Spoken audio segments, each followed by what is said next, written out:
All right, you folks have been asking for updates for 2.0, so we're gonna get to the brass tacks of the changes that we're making since 260 mile, like NHRA door car record in the life of the NHRA. That's crazy to believe, but we learned a lot from that and a lot from the camera angles that NHRA provides that was able to give us some other stuff. So we're gonna get through that, take you through the stuff that we're doing to make it even better and faster than before. Also, Sick Town Hall. Sick Town Hall's doing awesome, but we're doing this cool sign out front that we're working on, but a dragon's tail. So take you to Adam, who's doing a dragon's tail out of steel. And I mean, it's just going to be so badass. Want your opinion on that too, because we don't know how we want to finish painting this stuff. But so we're going to get through all that stuff in the video, onto the video, and hey, thanks for watching, guys.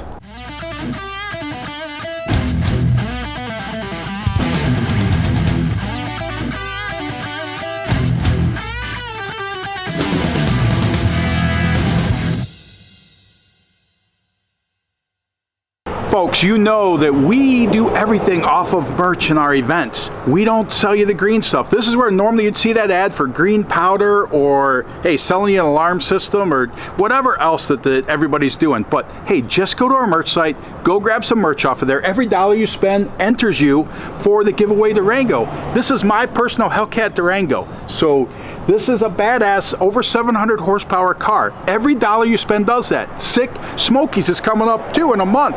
Any spectator, go buy your spectator tickets for it, go buy your Sick Ward tickets for it, go buy your merch. Every dollar, so all the spectator tickets right now for Sick Smokies get you an entry. If you enter the Sick Ward, the money you spend on your Sick Ward ticket gets you an entry. Hey, go eat at Sick Town Hall or Sick Pizza, that gets you entries. So many ways to get entries so that you can have this Hellcat Durango sitting in your driveway here in just about a month. So, and all right, let's get back to the action. All right, so on that pass, the last pass that we made to win that NHRA deal, we had a lean pop. It blew out the burst panel.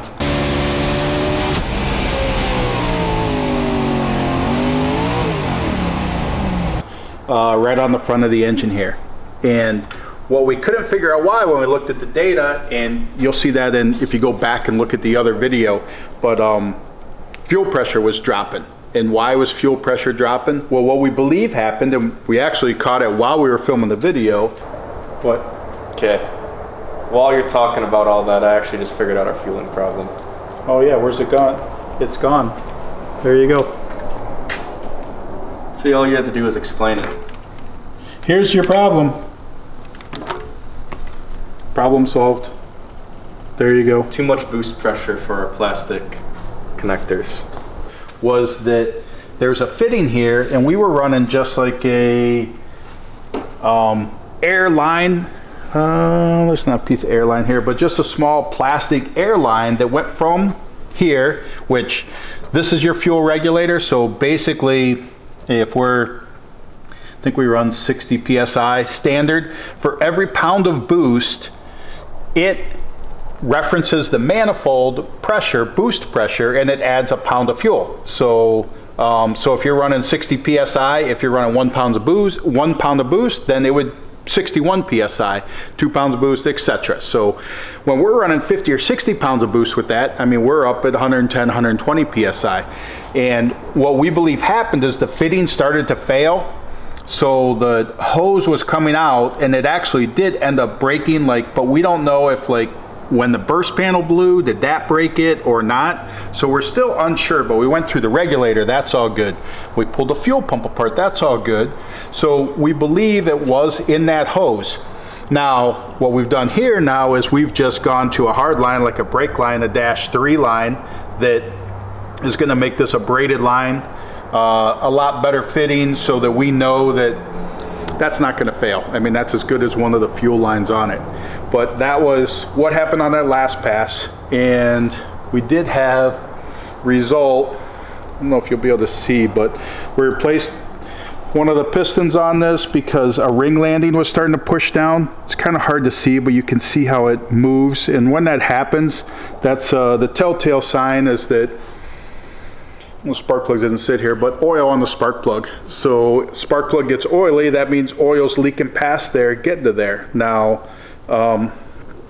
we can run with pushing a ring landing, a couple runs and stuff, but long term, you definitely need to repair it. That's when you see a car, well, a lot of times you see a car huffing smoke out the side. Sometimes it's just that ring landing starting to push, and it's just allowing that oil to get past that ring and basically into the, call it combustion side of the whole process. But I would say that increased crankcase pressure would be another telltale sign that something like that's going on. But so that, we replaced that piston with it. We've got this back together. The other is in the video, I said that, I mean, I lifted, but the car was, call it dieseling or whatever, like it did not. So we've increased the spring size on the return spring. Now the good thing is there's a tow hook on the pedal. So it's like I'm able to pull up on the pedal to get it to do it, but we've increased the spring size. All these like springs are built into here. Then this is redundant spring that helps to just make it even harder to push, which it's not to make it harder to push, it's to make it stronger on the return, that it wants to pull it back further, harder. So that's another modification that we've done to it.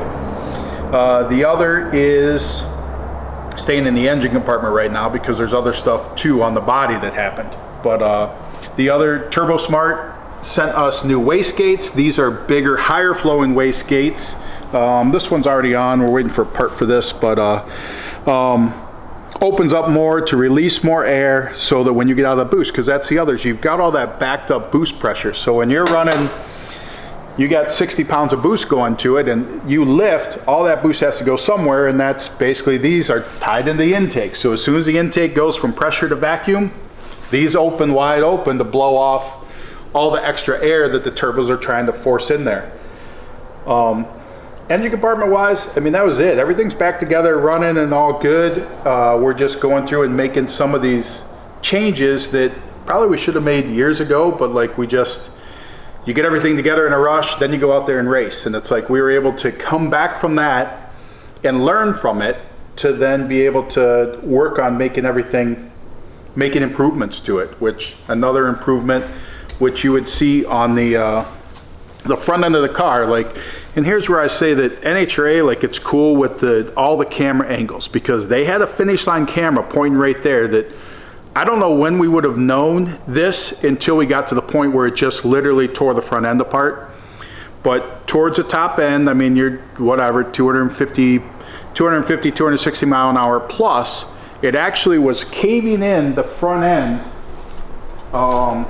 which this is upside down, so it'd be the driver's side area. So it was pushing this into where this was folded back, this lip was folded down, and it was just starting to push that back. So so all of this has now been added. This extra support that's coming off of the brace goes all the way to then across, tied back in 2 spots. This was where there was the brace before, this existing one, but this was folding down here. And I think a lot too is because this car is set up like there's a lip all the way around, and that is all for downforce, to create more downforce for the car as it's going down the track. And believe that that's part of it, that this is catching the air has nowhere to go, so it's able to, if this is soft, it's going to push that back instead of just forcing the air around and continuing to provide the downforce. You can kind of see that like all the way around on the doors and stuff. Like you have this lip all the way around the car that flips out, and it's able to create that downforce. The others, when you get to the back of the car, you've got this massive wicker back here. You've got the massive wicker that goes here, catches that air, pushes down hard on it. Well, we've had it happen before. It definitely was the most there. Is that the other is you're doing 260 miles an hour, and these tires are a lot bigger.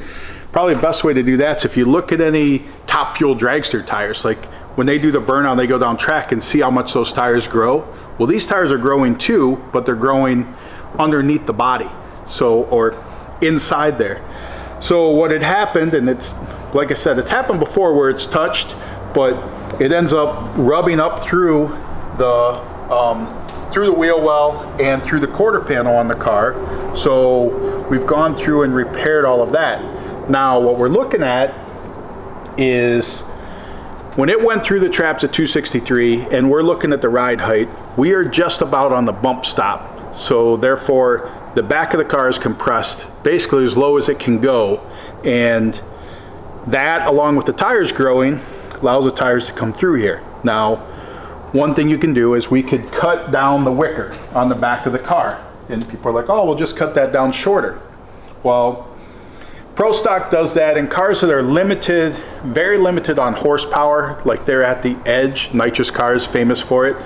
They'll make that as thin as they can to just get enough downforce to be able to go as fast as they need to. Now, we have the power to go as fast as we want to, and cutting this down is a balancing act, because as you cut it down, you're losing downforce. Well, the more downforce you lose, the looser the car can get. So depending on where you get with it, you could go too far with it, and it just end up loose. Well, I want to keep that downforce.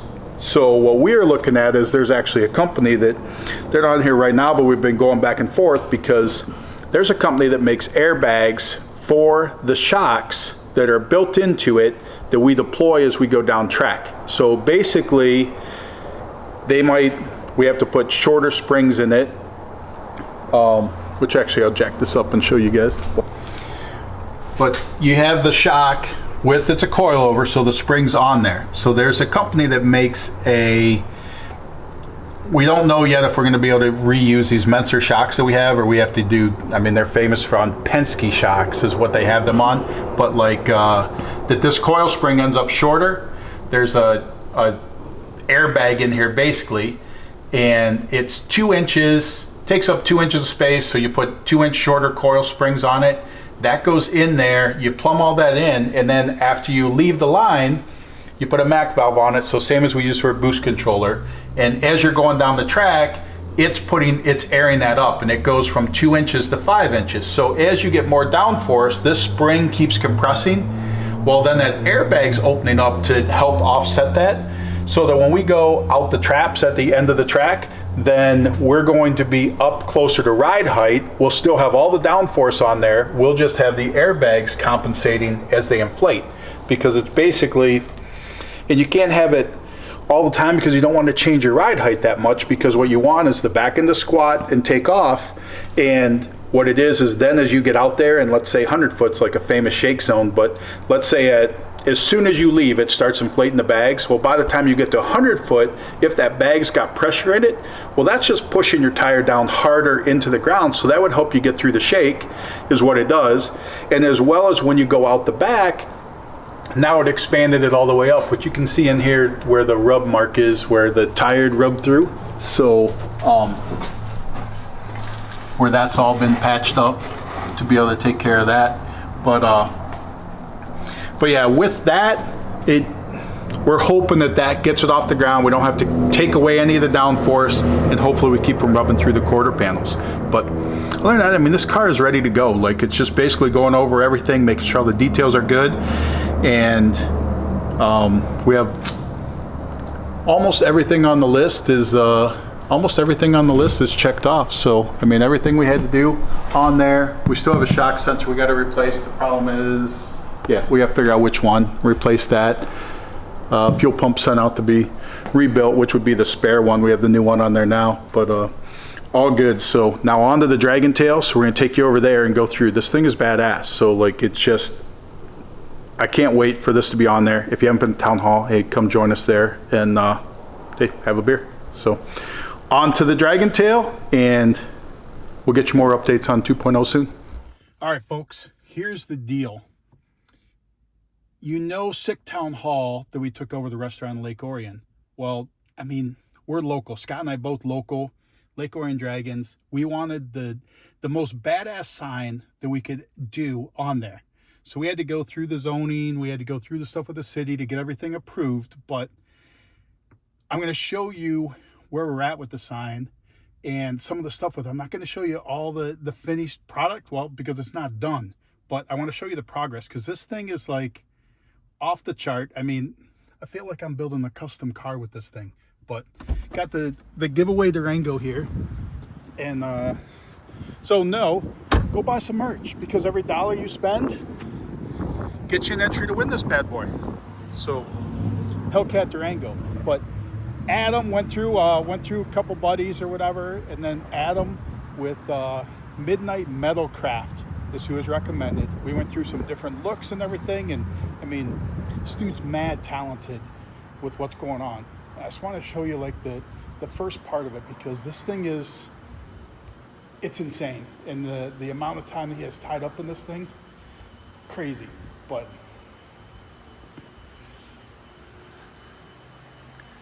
here is the Dragon Tail. So Lake Orion, our town is Lake Orion Dragons. That's the football team. And Scott, partner with Town Hall, he's on the school board. So, I mean, we're Dragon country. Like, it is definitely Lake Orion Dragons, huge. And we wanted a landmark, something that, like, people come to town, you want to get your picture taken with this, because it is such a cool thing. And it's taken months to get where we're at right now. But check out this tail. He just finished the tail. This is going to go for epoxy soon. But just look at the detail on the scales and the spikes and the tip of the tail. So this is where it'll attach. This is where it'll attach to the other part of the sign that goes upwards. There's the man right there. There's Adam. What's up? Dude, this thing is off the hook insane. Like, I mean, just the detail. I don't even want to ask. How many hours do you think it's taken to get to this point? We're probably pretty close to 300. Dang. But I mean, every one of these scales, well, tell us. Like, we're going to have details on this because he's been videoing some of the stuff along the way. So we're going to take you through the process of what it took to get through to here, to this point. But I mean, just from the highlight standpoint, I mean, like, each one of these scales, you had the plasma cut it.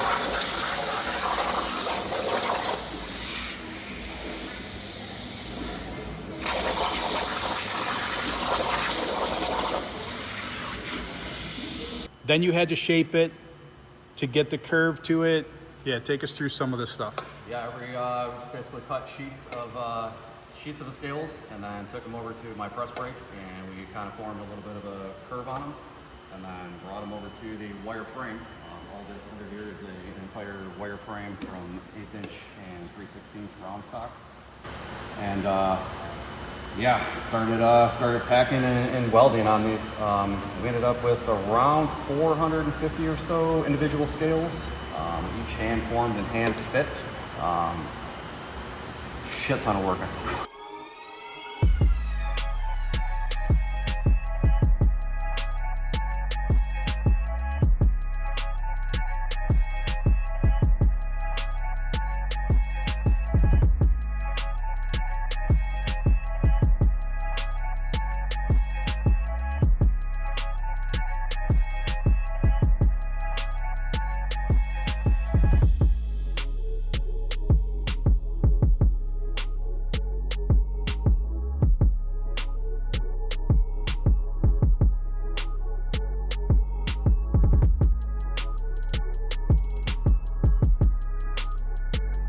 But I mean, these spikes too. Like, I mean, these spikes, I mean, there's nothing here, whatever. Did you buy online? Like, Absolutely zero. Just raw sheet metal.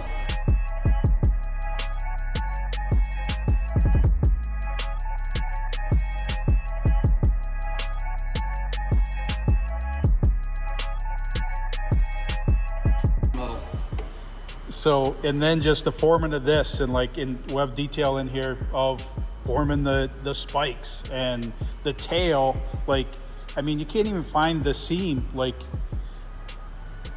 where this was all put together at. Like, I mean, that was a flat sheet of steel that now is a pointed tail.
just insane. You can see a little bit of the frame and stuff in here, but we'll have that in the other part of the video. But I mean, this is going to be hanging in front of the building right on Main Street. And our idea, like our initial concept was, well, I mean, I guess it got out of hand, but the initial concept was kind of like the old Holiday Inn signs back in the day, or like the marquee for a movie theater. But then when this dragon theme took off, it just took the whole thing to like times 100. Right. I mean, it's still going to have that old school blade sign vibe to it, for sure. Absolutely. Just a little bit of a flavor at the end. Right. A lot of flavor at the end. So, I mean, over here you got a plate where you can see some of the scales cut out of, but that was nowhere near the amount of scales that he cut all together. But he said roughly 450 of those bad boys. Oh, is the other part, is that the bottom plates? Yep. So there's some of the bottom scales of the tail. Our dilemma right now is, oh, and here's one of his cars sitting here.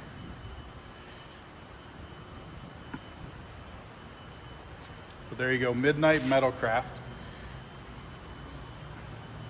But now our dilemma is like, I mean, the whole idea, like in the rendering first went, this was green. As well, was it green in the rendering? I don't even know. Yeah, it was like a patina faded green. But now, and leave us in the comments, because we don't know. Like, I mean, do you let this thing rust? But like we talked about, all the monuments or whatever that you see, they just let rust. Well, after they get to a point, then they're just ugly. So you want to keep it from that. Do we paint it? He's going to get this whole thing, what are they doing, epoxy dipping it? E-coat, yeah. E-coat? Yep. So that, I guess you said they just dip it into a bath, and Yep, that... it's like an automotive process, yeah. It gets through all the cracks and every individual scale and all the shit on the inside. So it's like a version of powder coating almost. Yep. To where they electricize it and then it sticks whatever, pulls the shit to it. Yep. So, But essentially underwater in the inside of the tank. So. Gotcha. And then from there, it's the color. So like in trying to figure out exactly what color we want to make it, or, well, I felt like we knew what we wanted to do, but then we just want to make sure that none of the detail gets lost, because this will be hanging on the front of the building. And I mean, the bottom of this right here is going to be at about 10 feet. And so want to make sure that when you're on the ground looking at it, that you're seeing the detail that's going on here. We just want to make sure that something doesn't happen to lose that detail. Because I mean, it's just such amazing work of art. Because you're an artist, right? I am. So come to his shop and he's got cars in here, but it all started because he's done signs before, but you've never done anything to this level. Never anything to this level. So, and lots of cool signs. I mean, we looked at lots of cool signs that he's done, but this one we kind of just whatever. He had the freedom to do it exactly the way he envisioned in his head, and believe me, this would not be what would come out of my head if I was designing something like this. But, so, next we'll catch you up with the finished product once it's said and done. He thinks that should be 2-3 weeks, but a lot more to do. Oh, the letters, like just to show you the letters, because obviously it's Sick Town Hall, but like he's worked on the whole part of the sign, and like this is obviously the S in Sick, but this is all acrylic, and it's going to be backlit. I think this gets glued to this, and then somehow it's all lit up from behind. We're not allowed in Lake Orion neon, and frankly, this is going to be a lot cooler than neon, because it's one thing to do neon or one thing to do something somebody's done before. You said you've dealt with your sign guy, and he's never done anything like this. He's like, I don't know what to do. Honda and everybody else, and yeah, we're having it's definitely something way different than anybody else has ever done, for sure. So, and basically the metal on the sign will basically be here. It's 1/8 inch thick. So all this is going to extend 3-dimensional off of the sign, all be backlit behind it with LED lights, and it'll have other stuff, lights and stuff around it. But I just can't wait to show you guys. Well, I can't wait to see the finished product myself, and Adam probably can't wait to see the finished himself to get it out of his head. So, but there's the update. We'll give you all the details on all the stuff, shows you how all the stuff was made and go through all that stuff with it. And hey, I can't wait for the finished product. Show you guys that.